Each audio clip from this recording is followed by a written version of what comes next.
जय हिंद दोस्तों, स्वागत है आपका हमारे एक नए वीडियो में। दोस्तों अभी एक और नोटिस जारी हो चुका है, तो आज की इस वीडियो में हम उस नोटिस को देखने वाले हैं। वो नोटिस किस आरआरसी का है और उस नोटिस में क्या बताया गया है।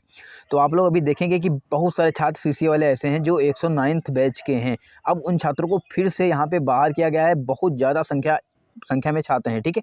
तो आप लोग देखेंगे ऐसे इतना ज़्यादा डिले हो रहा है। छात्रों को ज्वाइनिंग मिल गई है, पैनल में नाम आ चुका है, सब कुछ अलॉट हो चुका है, लेकिन फिर से उन छात्रों को बाहर किया गया जो कि सीसीए वाले हैं, जो कि 12/4/2019 के बाद में एग्जाम में बैठे हैं।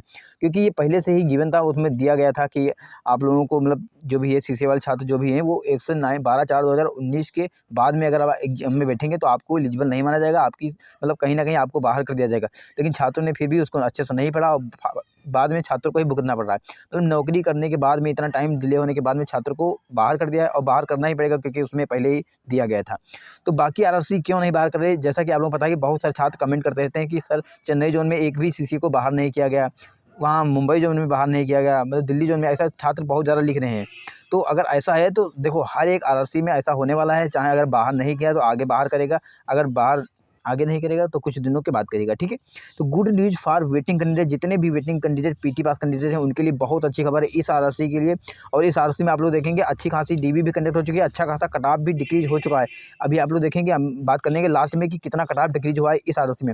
और आप लोग देखेंगे अभी से यूआर पीटी पास समाप्त हो चुका है, ओबीसी भी 1 नंबर तक डिक्रीज हो चुका है, ईडब्ल्यूएस 2 नंबर तक डिक्रीज हो चुका है। हर एक कैटेगरी का अच्छा खासा कट ऑफ यहाँ पे डिक्रीज हुआ है, और आने वाले समय में ओबीसी को बहुत लाभ मिलने वाला है। तो चलते हैं वीडियो को आगे लेकर के बात करते हैं, लेकिन उससे पहले अगर आपने चैनल को सब्सक्राइब नहीं किया है तो सभी लोग चैनल को सब्सक्राइब जरूर कर लेंगे, ताकि आपको ऐसे important video time to time मिलते रहें। सब्सक्राइब कर लेना भैया, देखो बहुत लोग सब्सक्राइब नहीं करते हैं, तो कर लो भाई, ठीक है। तो चलते हैं वीडियो को आगे लेकर के। देखो, जैसे आप जाएंगे जयपुर जोन की साइड पे, यानी कि जयपुर जोन की साइड पे जाएंगे NWR, तो वहाँ पे आप लोगों को एक नोटिस दिख जाएगा, लेटेस्ट में important information regarding CCA candidate under CNRC 01/2019। जैसे आप इस पर क्लिक करेंगे यहाँ पे, ठीक है, तो आप लोगों को दिखा जाएगा ये वाला नोटिस, ठीक है। अब देखिएगा, अच्छे से नोटिस पढ़ते हैं, आप लोग समझिएगा।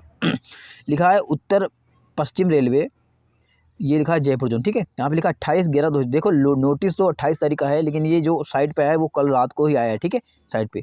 अब देखिएगा, लिखा है सीसीए अभ्यर्थी संलग्न सूची अनुसार CNRC 01/2019। लिखा है केंद्रीकृत रोजगार सूचना संख्या RRC 01/2019 के अंतर्गत भर्ती के संबंध में सीसीए अभ्यर्थी। अब देखिएगा, यहाँ से उपरोक्त विषय में लेख है कि केंद्रीकृत रोजगार सूचना संख्या RRC 01/2019 के अंतर्गत लेवल 1 के पदों पर भर्ती के लिए लिखित परीक्षा के आधार पर एवं दस्तावेज सत्यापन के लिए उपयुक्त पाए जाने के पश्चात सीसीए अभ्यर्थियों को ऑनलाइन आवेदन में उपलब्ध कार्रवाई की गई जानकारी के आधार पर दस्तावेज सत्यापन हेतु बुलाया गया था। इसके उपरांत प्रोविजनली पात्र सीसीए अभ्यर्थियों का निर्धारित तिथि के दस्तावेज सत्यापन किया गया था, ठीक है। सीसीए अभ्यर्थी के दस्तावेजों की विस्तृत जांच के दौरान पाया गया कि अधिसूचना संख्या RRC 01/2019 के पैरा नंबर 12.2 के अनुसार, फिर यहाँ पे लिखा हुआ है, सीसीए की परीक्षा अधिसूचना में निर्धारित तिथि 12/4/2019 से पूर्व संपन्न होनी चाहिए। उससे पहले ही आप लोगों की जो है परीक्षा होनी चाहिए, जो कि आपके दस्तावेजों में अप्राप्त थी, यानी कि ये छात्र बाद में बैठे थे। ऐसे सभी अभ्यर्थियों से इस संबंध में स्पष्टीकरण मांगा गया था, तथा ऐसे अभ्यर्थियों को रेलवे बोर्ड के निर्देश प्राप्त होने पर तक प्रतीक्षा में रखा गया था। उपरोक्त प्रकरण के संबंध में रेलवे बोर्ड द्वारा संदर्भित पत्र दिनांक 1/11/2023 के अनुसार आदेश प्रदान करने की गई। एक वो आया था, हाई कमेटी के द्वारा एक डिसीजन लिया गया था कि इन छात्रों को बाहर ही करना है, कि ऐसे प्रकरणों के संदर्भ में अधिसूचना के अनुसार कार्रवाई अपेक्षित है। इस स्तर पर अधिसूचना में संशोधन नहीं किया जा सकता, इसमें कोई संशोधन नहीं हो सकता है। जो भी सीसीएल छात्र हैं उनको बाहर ही किया जाएगा।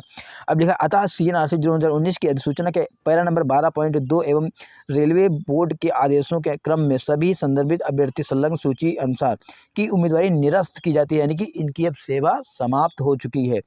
पहले से बहुत सारे छात्र ऐसे थे जो इस पर सोच रहे थे कि कुछ हो सकता है, लेकिन फाइनल डिसीजन यही आया कि इन छात्रों को बाहर ही करना है, क्योंकि पहले से ही गिवन था। आप देखिएगा, अगर हम छात्रों की बात करें तो यहाँ पे रजिस्ट्रेशन में रोल नंबर, नेम और फादर नेम लिखा हुआ है। एक तरफ से इन छात्रों के लिए तो बुरी खबर है, लेकिन इसके अलावा बहुत सारे छात्र वेटिंग वाले हैं जो कि रियल कैंडिडेट हैं, जो कि मेहनत किए हुए छात्र हैं, ठीक है, तो उनको तो फायदा मिलेगा, ये सीट्स उनको मिल जाएगी। अब देखिएगा, roll number, registration number, roll number की अगर बात करें तो यहाँ पे ओबीसी वाले छात्र ये हैं, ठीक है, 124194। यहाँ पे देखेंगे तो ये भी ओबीसी वाले छात्र हैं, ये 91, यानी कि यूआर वाले छात्र हैं, SC वाले छात्र हैं, ईडब्ल्यूएस वाले छात्र हैं, ओबीसी वाले छात्र हैं, और तुम्हारे ये भी एसटी वाले छात्र हैं, ओबीसी वाले छात्र हैं, एसटी वाले छात्र हैं, ओबीसी 95 यानी कि इसका यूआर का यूआर बोल रहे हैं, ईडब्ल्यूएस का छात्र। यानी कि आप लोग देखेंगे इसमें हर एक कैटेगरी के छात्र शामिल हैं, चाहे वो यूआर के हों, चाहे वो ओबीसी के हों, चाहे वो एसटी के हों, चाहे वो एसटी को हो, चाहे वो ईडब्ल्यूएस के ही क्यों ना हो। यहाँ पे देखेंगे ईडब्ल्यूएस के भी छात्र हैं और मैक्सिमम छात्र ओबीसी के हैं, फिर तुम्हारे एससी के भी हैं, एसटी के भी, ठीक है। टोटल 27 छात्र ऐसे हैं जो यहाँ पे सीसीए छात्र हैं, जो कि 12/4/2019 के बाद में एग्जाम में बैठे थे। अब उनकी उम्मीदवारी निरस्त हो गई है और ये सीट्स किसको मिलेगी? सीधे मिलेगी उसी छात्र को जो वेटिंग वाला छात्र है, नॉर्मल छात्र है। अब देखो यहाँ पे जिस कैटेगरी की जितनी सीट्स खाली होगी उस कैटेगरी को उतना ही लाभ मिलने वाला है। यानी कि यहाँ पे अगर आप देखेंगे सीसी वाले 3-4 छात्र हैं, वो सीसी वाले बोल रहे हैं, ईडब्ल्यूएस वाले, तो ईडब्ल्यूएस के 3-4 छात्रों को इसके बदले में कॉल किया जाएगा। ओबीसी वाले छात्र जितने होंगे उसके बदले उसको कॉल किया जाएगा, ठीक है। तो इस प्रकार कट ऑफ कम करके आप लोगों को मौका मिलने वाला है। अब हम देख लेते हैं यहाँ पे आखिर कट ऑफ कितना डिक्रीज हुआ था। बहुत सारे छात्र परेशान होते रहते हैं। सेकंड डिवी की बात करें क्योंकि यहाँ पे थर्ड डिवी का कट ऑफ दिया नहीं था। यहाँ पे थर्ड डिवी भी आ चुकी है, थर्ड डिवी कंडक्ट भी हो चुकी है, लेकिन थर्ड डिवी का कट ऑफ इन्होंने पब्लिश नहीं किया। तो सेकंड डिवी से हम देख लेते हैं, थोड़ा मोटा मोटा देखेंगे। अगर आप लोग कहेंगे तो इसका डिटेल वीडियो भी आप लोगों के लिए आ जाएगा, ठीक है। अब देखिएगा पीटी कट ऑफ यहाँ पे इस प्रकार था, जो कि यूआर का 68.32 था, ओबीसी का 61.66 था, एससी का 54.2 था, 02 था, एसटी का 54.08 था और ईडब्ल्यूएस का 48.76 कट ऑफ था। फर्स्ट डीबी पीटी का फर्स्ट डीबी कट ऑफ ये लगा कि यूआर का 4.07 नंबर बढ़ा था, ओबीसी का 7.08 नंबर बढ़ा था, एससी का 5.89 नंबर बढ़ा था, एसटी का 7.56 नंबर और ईडब्ल्यूएस का 9.57 नंबर कट ऑफ यहाँ पे बढ़ गया था। अब यहाँ पे सेकेंड डीबी जो आई वो आई इस प्रकार 346 छात्रों के सेकेंड डीवी आई। कितने की आई? 346 छात्रों के यहाँ पे सेकेंड डीवी का कॉल हुआ और जिसमें यूआर के 169 छात्र थे। मात्र 169 छात्रों में यूआर का 3.53 नंबर कट ऑफ कम हो गया था। समझ रहे हो कितना ज़्यादा कट ऑफ कम हुआ था यूआर का। और यहाँ पे थर्ड डीवी भी आ चुकी है, यानी कि यूआर पीटी पास यहाँ पे अब नहीं बचे हैं एक भी छात्र, ठीक है, क्योंकि ये कट ऑफ और भी कम हुआ है। कितना कम हुआ है? यहाँ तक कम हुआ है जितना पीटी कटा था। देखो 68.86 हो गया था, 68.32 है, ठीक है। तो इतना कट ऑफ कम हो चुका है क्योंकि यहाँ पे third DV cut off publish नहीं हुआ है, ठीक है। बाकी हम यहाँ पे बात करें ओबीसी की तो 0.20 नंबर कट ऑफ कम हुआ था, 62 छात्रों को कॉल किया गया था सेकंड डीवी में। थर्ड डीवी में और भी अच्छा कट ऑफ डिक्रीज हुआ है और यहाँ पे लगभग में 1 नंबर डिक्रीज हो चुका है ओबीसी में, ठीक है। इसी प्रकार तुम्हारा एससी में 31 छात्रों को कॉल हुआ था, 0.32 नंबर कट ऑफ डिक्रीज हुआ। एसटी में 42 छात्रों को कॉल हुआ था, 0.64 नंबर कट ऑफ डिक्रीज हुआ था। और ईडब्ल्यूएस में 42 छात्रों को कॉल हुआ था सेकंड डीवी में और 1.18 नंबर कट ऑफ डिक्रीज हो चुका था। ये सिर्फ सेकंड डीवी तक हम बात कर रहे हैं। इसके बाद में ईडब्ल्यूएस का और बुलाया गया और कट ऑफ कम हुआ है। थर्ड डीबी का कट ऑफ इन्होंने पब्लिश नहीं किया, इसलिए उसकी बात हम नहीं करने। अगर आप लोग कहेंगे तो इसका डिटेल वीडियो आप लोगों के लिए आ जाएगा। अगर छात्र कहेंगे तो हम जाने तो जयपुर जोन वाले छात्र हमारे पास हैं, ठीक है। तो कुल मिला के परेशान होने की जरूरत नहीं, क्योंकि यहाँ पे थर्ड डीबी तो कंडक्ट हो चुकी है, लेकिन फोर्थ डीबी भी अब यहाँ पे आनी है, 100% आनी है, ठीक है। और अच्छी खासी फोर्थ डीबी यहाँ पर देखने को मिलेगी। फिर 50 डीबी 6 डीबी कंटिन्यू रहेंगी थोड़ी थोड़ी। इसके बाद में आप लोगों को रिप्लेसमेंट डीबी देखने को मिलेगी, क्योंकि यहाँ पे बहुत सारे छात्र ऐसे हैं जो ज्वाइन नहीं कर रहे हैं या ज्वाइन करने के बाद में छोड़ रहे हैं। कुल मिला के परेशान होने की जरूरत नहीं है। तो वीडियो अच्छा लगा है, वीडियो को लाइक कीजिएगा, चैनल को सब्सक्राइब कीजिएगा। कोई डाउट हो कोई क्वेरी आप लोग कमेंट बॉक्स में लिखिएगा, उसका पर्सनल मैं खुदूंगा। मिलते हैं किसी अच्छे वीडियो में, तब तक के लिए bye bye, good morning, take care.